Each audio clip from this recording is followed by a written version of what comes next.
স্বপ্ন দেখছেন আপা আবার আসবে, এসে বলবে খালেদা জিয়াকে টুপ করে ফেলে দেব।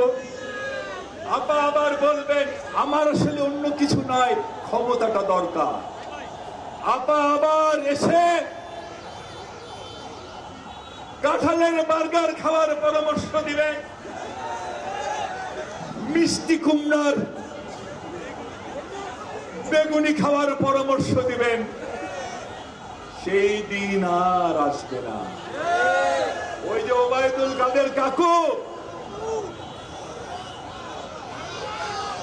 আবার এসে বলবেন ওরা কারা, ওরা কোত্থেকে এলো। কাকু এসে সুন্দরী পরিবেষ্টিত হয়ে বলবেন আহারে আমার নেত্রীর উন্নয়ন গ্রামে গ্রামে বিউটি পার্লার হয়ে গেছে। সেই দিন আর আসবে না। স্বপ্ন দেখেন, স্বপ্নে রুই মাছই তো খাবেন, পুঁটি মাছ খাবেন কেন? খাইতে